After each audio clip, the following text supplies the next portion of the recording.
Hi everyone, welcome back. I'm Di and today I'm sharing with you my February manga haul.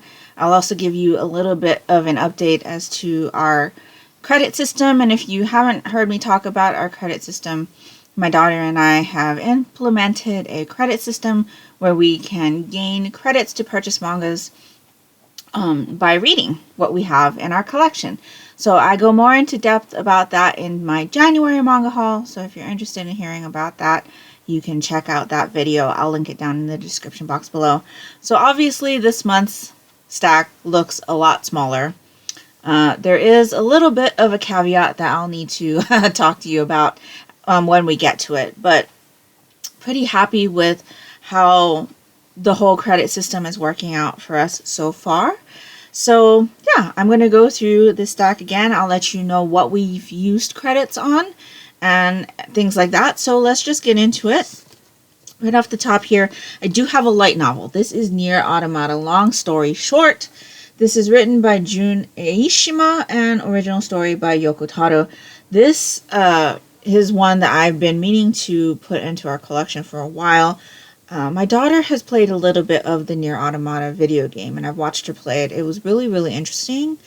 And so I wanted to read these novels because the game style is not the type of game that I would play. I'm not good at that type of a game. So yeah, I wanted to read the novels because I was really interested in the world. And I've had Short Story Long, I think, is the other one. And it has like a white cover. We've had that one.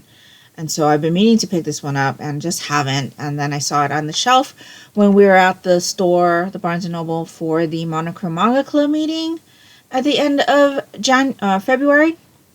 And so, yeah, decided to go ahead and pick it up because it's a light novel. Don't need to use any credits because light novels are exempt.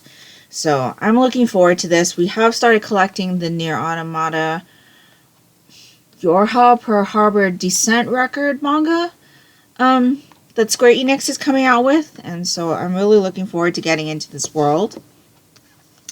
Next up, I've got Rainbow Days Volume 2, story and art by Minami Mizuno. This one's published by Viz, rated older teen. This is a contemporary story that follows this group of guys. I actually used a credit for this back in January. So in January, my credits, I had already used them all, but not all of the volumes had come in yet. So this one did come in February. So I did use a January credit for this. So that is what I used on that. Rainbow Days has been one that I have been really interested in for a very, very long time. Didn't know that it would ever be translated, and so when it finally was licensed, I was very, very happy. So I'm really looking forward to getting into that series. Next up, I've got Volume 3 of Mission Yazakado Family by Hitsuji Gondaira. This one's published by Viz, rated teen. We read Volume 1 for the Monochrome Manga Club, and it was actually a reread for me. I've actually read quite a few chapters of this on the Shonen Jump app. So because of that, I'm not using a credit on this because I have read the chapters that are within this volume. But yes, very, very happy that this one finally came out in print as I was reading it on the Shonen Jump app. I just could not keep up with the free chapters, and so I didn't have a subscription at that time. I do have one now, and I'm really, really happy to be collecting this one because I've read quite a bit of the chapters that were released and was really interested in what was going on. I just couldn't keep up with the free releases. So I'm looking forward to revisiting this story. Like I said, I didn't use a credit because I've already read the chapters within. But this is basically about a guy who's an orphan, and he kind of gets taken in by his best friend's family in an unconventional way. Turns out his best friend's family is a family of spies. And so now that he is part of that family, he needs to learn how to survive and take care of his best friend who has inherited the position of head of the family. And so, yes, really, really enjoyed this series. I'm looking forward to that one. And I really, really love the cover on that. Next up, I have Volume 2 of Crossplay Love, Otaku X Punk, story and art by Toru. This one is published by 7 Seas Rated Teen. This, my daughter used a credit on from January. So again, this is one that she used a credit on, but it didn't come in until February.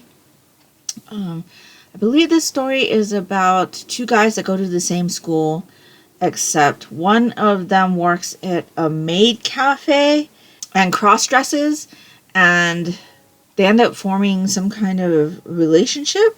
And I believe there's some kind of hidden identity trope that goes on in this story.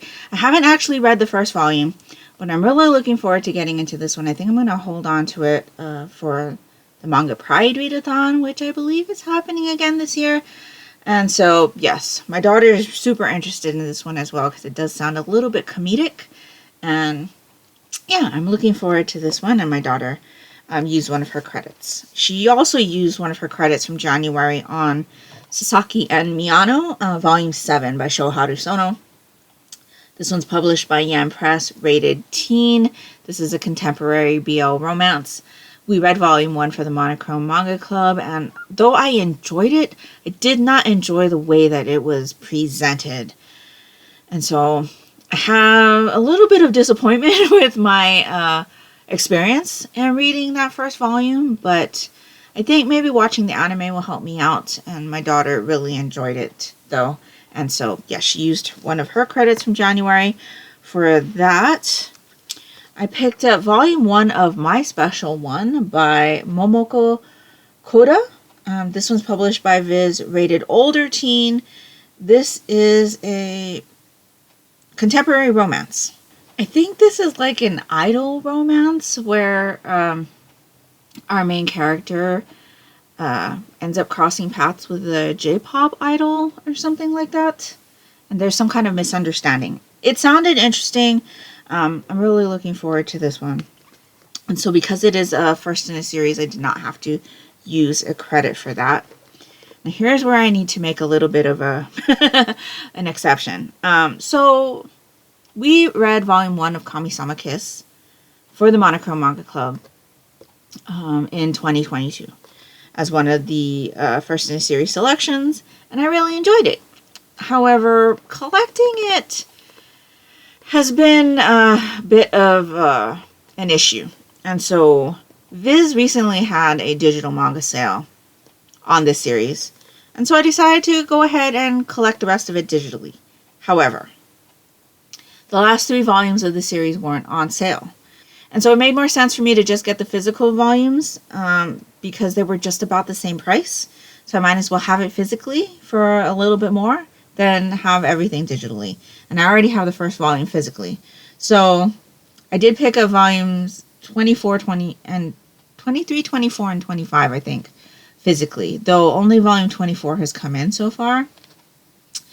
I do not have a credit for this, nor do I have a credit for any of the other volumes that I bought. But I don't know that I'm going to punish myself with the credit system on this one, because it was an opportune purchase.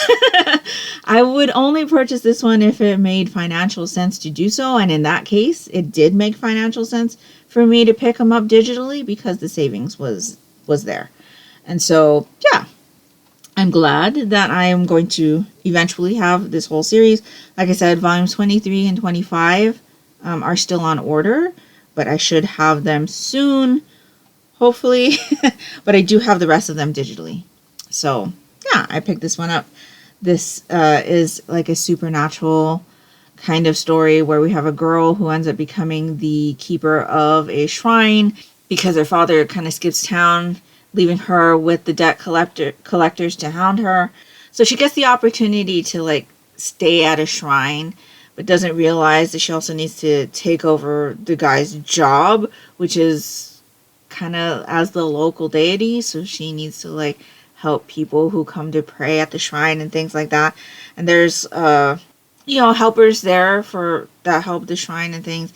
And she gets off on the wrong foot with one of the people there. And it was just really interesting. Obviously, I think this is going to be some kind of a romance series. It's an older one. And I really never really looked at it until one of our manga club members had suggested it for a club selection, and I'm really glad that she did because I quite enjoyed that first volume, and so that I ended up purchasing the majority of the series digitally. And so yes, I'm really looking forward to getting into this series once the rest of the volumes come in. So that's that one.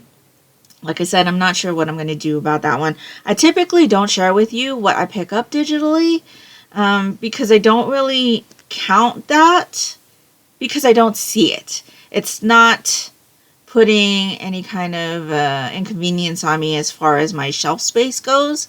And that's kind of what this whole project is for, is so that I can not pick up so much physically. And so, yeah.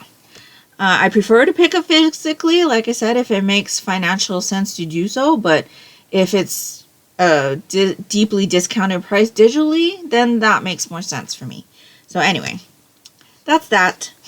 Not sure again what I'm going to do with that, but I have it. So next up, I have another light novel, and that is Demon Slayer Kimetsu no Yaiba, One-Winged Butterfly, novel by Aya Yajima. Original concept by Koyoharu Gotoge. This one is published by Viz. And there is no age rating on it, but I would presume that it's just like the rest of the series and it's teen. It says, revisit the Demon Slayer core with six tales of love, friendship, and courage. So I guess these are all short stories. So I have been really enjoying our read through of Demon Slayer with my manga club. And we should be finishing that up in the next couple months. And I've been really enjoying the anime as well. I'm looking forward to the upcoming season. And so, yeah. Decided to go ahead and collect the light novels as well. Next up, I have Volume 9 of The Way of the House Husband by Kosuke Ono. This one's published by Viz, rated older teen. This is about an ex-Yakuza member who is now trying to just live his life as a house husband. We really enjoyed the first volume, which we read for the Monochrome Manga Club. It was super comedic, and I really, really enjoyed it. Though I have not continued to read it, and I don't know why. It's super, super entertaining. I've watched a little bit of the anime that's on Netflix. Haven't yet watched any of the live action, but I'm super intrigued too. But we used one of our shared credits, so this is one of our shared credits that my daughter and I have, and so that is that. The last of my January credits, I believe, was used on The Witch and the Beast, Volume 10 by Kosuke Satake. This is published by Kodansha, rated older teen. So this series follows a team of detectives that kind of investigate supernatural issues, and one of them has been cursed by a witch. So in addition to their daily job activities, they're also trying to look for the witch who cursed the teammate, and so that they can become uncursed. I quite enjoyed the first volume of this. It is more on the gritty side. There is a bit of gore as well, but it was super intriguing. And so I'm looking forward to continuing with this series. And I really, really enjoy all of the covers on this series as well. They seem to alternate between dark tones and light tones. And this is one of the light tone ones. It's super beautiful. And I'm really looking forward to continuing with that one. We've used one of our shared credits for February on Island in a Puddle. This is by Kei Sanbei. This is the final volume in this series. We are reading Erased by Kei Sanbei currently as a series read for the Monochrome Manga Club. And so I quite enjoyed the first omnibus of that, and we have been collecting this series. This is a kind of supernatural-ish mystery from what I gather of the summary. So I'm looking forward to reading this once we're finished with Erased. And so, yeah, we used one of our shared credits for that. I picked up, I believe this is a light novel, Raven of the Inner Palace, written by Koko Shirakawa. It does say novel over here, Volume 1, who is the Raven consort. But they all agree that she has the power to exorcise spirits, lay fatal curses, and find lost objects for a price. When the young emperor arrives at the door of the Raven consort seeking magical assistance, His request could shake up the palace or perhaps even the entire kingdom. It says now an anime on Crunchyroll. Rated older teen 15 plus. So I thought that sounded really intriguing. And the art on that cover is gorgeous. So I'm really looking forward to getting into this one.